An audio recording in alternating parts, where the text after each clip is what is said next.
Amigas y amigos, retomamos el curso semanal sobre Dios y dioses en cortos teológicos. El último día hablamos del tema de los cultos mistéricos, en una primera parte sobre los que celebran mitos de tipo incruento, las tesmoforias, que vimos ya a partir de Homero en el siglo VIII a.C., ¿no?, que se celebraban sobre todo en Eleusis, en Roma, ¿no?, en Grecia. Hoy vamos a tomar los cultos mistéricos de mito cruento, en donde hay sangre involucrada, son de muerte a resurrección, no de descenso a ascenso, ¿no? Que es en Grecia lo que se llamaban las antesterias, ¿no? Se celebraban en Atenas. El protagonista de este mito cruento principal es Dionisos Baco. También tenemos aquí el texto más antiguo en Homero, ¿no?, cuando celebra en un himno a Dionisos lo siguiente, dice: yo canto al ardiente Dionisos, de cabellos ceñidos con hiedra, al noble hijo de Zeus y de la gloriosa Sémele, aquel a quien las ninfas de hermosa cabellera recibieron en su regazo de manos del Señor, su padre, Zeus. Luego lo alimentaron y lo criaron con cuidado en las grutas de Nisa.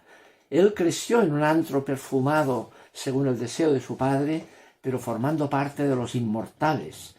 Cuando las diosas hubieron educado a aquel que debía ser tan cantado, él no cesó desde entonces de recorrer los valles boscosos coronado de hiedra y de laurel.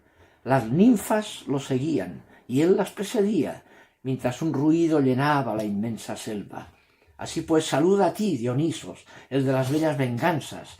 Concédenos que podamos llegar gozosos hasta las próximas estaciones y después de esas estaciones a muchos años más, aludiendo ya al rito que se celebraba, eran las antesterias, entre el 18 y el 21 de marzo, cuando ya se preveía que venía el verano, venía la vida plena de nuevo y se celebraba esa vida.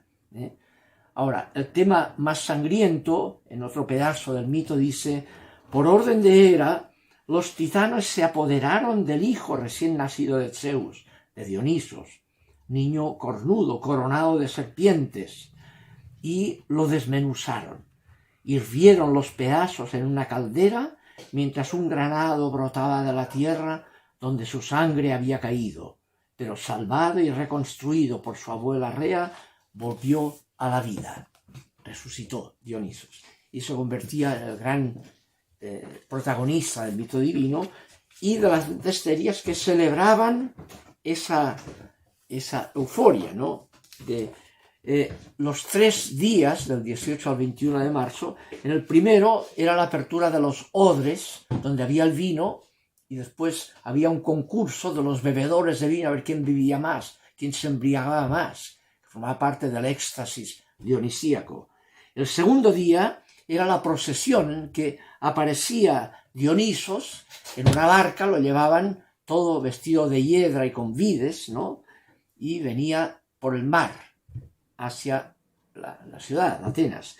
Y el tercer día culminaba con el Bacolion, que llamaban, la celebración era una fiesta, digamos, de hierogamia, de unión de la pareja de Dionisos con la esposa del rey, la reina, ¿no? Y ahí culminaba mezclando el tema del éxtasis orgiástico, el vino, con el éxtasis orgiástico vinculado al sexo, a la sexualidad, vinculaba ambos temas, el éxtasis orgiástico que producía el vino con el éxtasis sexual, ¿ya? Y por eso las protagonistas de este mito y de este rito eran las Ménades, que y llegó un momento en que era bisexual, eran mujeres con hombres, ¿no?, con todo un tema, digamos, orgiástico más fuerte, como lo cuenta Eurípides en una obra dedicada a esta narración, que son las Bacantes. Dirá: las bacantes llega un momento que, enfurecidas por el fuego divino, o sea, penetradas por esa experiencia extática, entonces decían: ya veo luz en las tinieblas. Y llegaban a culminar en ese éxtasis la visión que tenían, alimentado por este elemento orgiástico, ¿no? Era la nueva vida, un tipo de mito mucho más orgiástico. Obviamente, cuando llegó a Roma este mito, en su forma celebratoria, el rito, empezó a ser problema hasta que llegó un momento, el año 186, en que el Senado se reunió para prohibir la celebración del rito. Lo cuenta Tito Livio en la historia de Roma, en un texto, leo un pedazo, dice así: muchos, durante la noche, fueron tomados presos, cuando el Senado, esa noche del año 186, prohibió, en plena celebración de la vacante, lo prohibió y mandó a los soldados para reprimirlo. Dice: fueron tomados presos cuando trataban de escapar y llevados por los guardias que el triunviro había apostado en las puertas. Muchos de ellos fueron reportados. Algunos, hombres y mujeres, se suicidaron. Se dijo que en la conspiración estaban involucrados más de 7.000 personas, hombres y mujeres, pero los cabecillas de la conspiración sin duda eran Marco y Gayo Atinio de la plebe romana. Ellos fueron los causantes de toda la brujería y las maldades que se habían producido, y también ellos eran los supremos sacerdotes y los fundadores del culto. Después de esto fue asignada a los cónsules la tarea de destruir todas las formas del culto báquico, primeramente en Roma y después a lo largo de toda Italia. Para el futuro se ordenó, con decreto del Senado, que no habría más bacanales en Roma o en Italia. Y en esa noche desaparece el culto báquico en Italia, ¿ya? Y reaparecerá en el siglo I con César, digamos, que ya tiene un culto a Dionisos, pero sobre todo se amplía el culto a Mitra y la celebración de lo que se llamó el Tauroborio, que fue muy popular.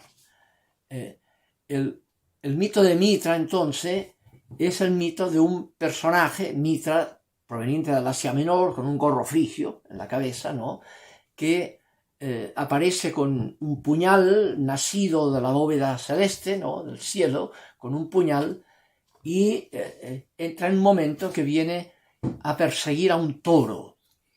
Y en esa persecución del toro logra agarrarlo y se lo carga en la espalda, ¿ya? Y con todo el esfuerzo vuelve a la cueva con el toro.